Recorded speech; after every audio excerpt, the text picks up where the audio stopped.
ಪ್ರಜಾಧ್ವನಿ ಇದು ಪ್ರಜೆಗಳ ನಂಬಿಕೆಯ ಧ್ವನಿ.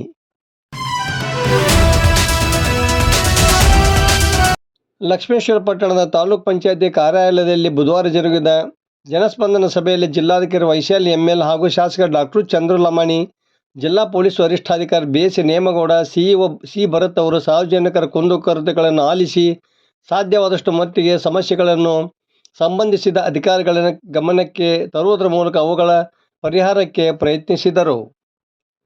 ಗೃಹಲಕ್ಷ್ಮಿ ಯೋಜನೆಯಡಿ ನನಗೆ ಈವರೆಗೂ ಒಂದು ನಯಾ ಪೈಸೆ ಕೂಡ ಬಂದಿಲ್ಲ ಎಂದು ಲಕ್ಷ್ಮವ್ವ ಲಮಾಣಿ ಅಳಲು ತೋಡಿಕೊಂಡರು. ಶಿಗ್ಲಿ ಗ್ರಾಮದಲ್ಲಿ 150 ಫಲಾನುಭವಿಗಳಿಗೆ ನಮ್ಮ ತೋಟ ನಮ್ಮ ಯೋಜನೆಯಡಿ 20 ವರ್ಷಗಳ ಹಿಂದೆಯೇ ಜಮೀನು ನೀಡಲಾಗಿದೆ. ಆದರೆ ಈವರೆಗಾದರೂ ಪಟ್ಟ ಬುಕ್ ನೀಡಿಲ್ಲ ಎಂದು ಫಲಾನುಭವಿ ಮಹಿಳೆಯರು ಕೈ ಮುಗಿದು ವಿನಂತಿಸಿದರು.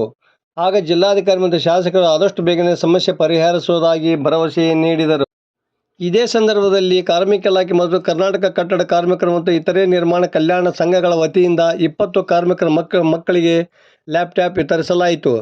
ತಹಶೀಲ್ದಾರ್ ವಾಸುದೇವ ಸ್ವಾಮಿ, ತಾಲೂಕ್ ಪಂಚಾಯತಿ ಕಾರ್ಯನಿರ್ವಾಹಕ ಅಧಿಕಾರಿ ಕೃಷ್ಣಪ್ಪ ಧರ್ಮರ, CPI ನಾಗರಾಜ ಮಾಡಳ್ಳಿ, PSI ಈರಪ್ಪ ರೀತಿ ಸೇರಿದಂತೆ ತಾಲೂಕು ಮಟ್ಟದ ಎಲ್ಲ ಇಲಾಖೆಗಳ ಅಧಿಕಾರಿಗಳು ಇದ್ದರು. ಒಟ್ಟು 76 ಜನರು ವಿವಿಧ ಸಮಸ್ಯೆಗಳ ಕುರಿತು ಅರ್ಜಿ ಸಲ್ಲಿಸಿದರು.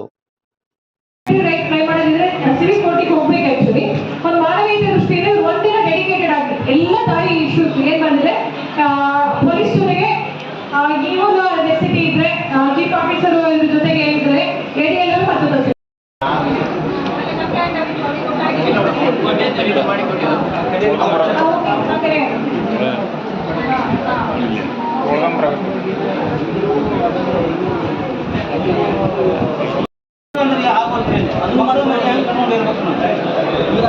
ಆಲ್ರೆಡಿ 4-5 ಸಲ ಪೊಲೀಸ್ ಮೆನು ಕೊಟ್ಟಿವಿ. ಆ ಏರಿಯಾದವೆಲ್ಲ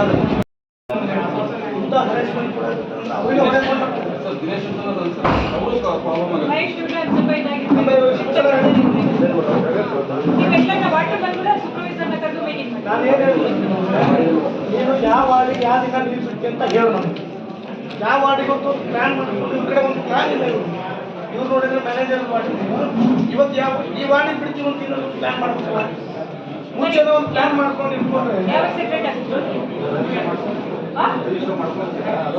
ಅಲ್ಲ ರೀ.